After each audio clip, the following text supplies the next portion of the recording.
My name is Ahmad Farah. I am a part-time marketing freelancer and entrepreneur.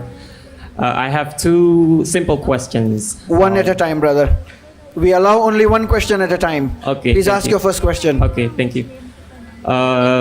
My question, since I've been involved with interfaith discussions with my non-Muslim friends, I have two difficult questions that I can't answer. So maybe you can help me. Can you please go ahead and ask your first question? So there is one Sahih hadith that says that those who leave Islam can be killed. And doesn't it contradict to the Quranic verse that La ikraha fid din, there's no compulsion in religion? So how do you reconcile that? Thank you. There was asked a question that there is a Sahih hadith which says that those who leave Islam, they should be killed. And the verse of the Quran is referring to Surah Baqarah chapter 2 verse number 256, which says La ikraha fid din, there is no compulsion in religion. So isn't there a contradiction? When Allah says in the Quran there is no compulsion in religion, means you cannot force anyone to accept Islam at the point of the sword. You cannot take a gun and tell him accept Islam. You can't take a sword. So then you cannot force anyone to accept Islam. That is true. So if you force anyone to accept Islam, it is haram. That is another question. That once you accept Islam, you have agreed to follow the rules and regulation of the religion. There's a difference between the two. You cannot force anyone to accept Islam, that's not permitted.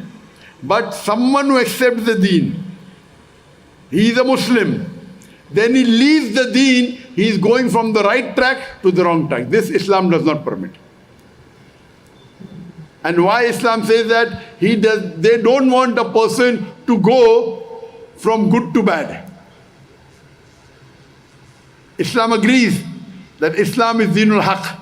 You cannot force anyone to accept, but once you accept, it is the rule you have to follow. For example, no one can force you to join a school, correct?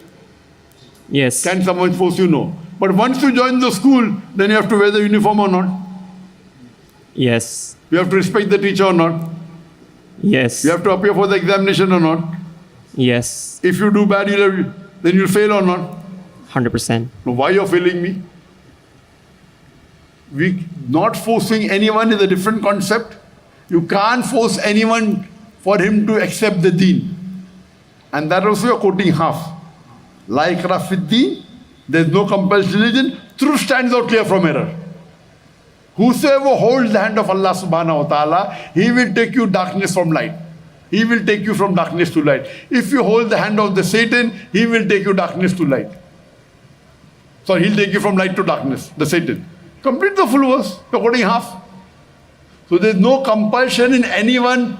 You cannot force anyone for him to accept Islam. But once out of free will he accepts, then he has to follow the rules and regulation of the religion. And we would not want anyone to devalue himself from going outside the deen. So I agree with that logic, that we should not allow anyone to devalue himself.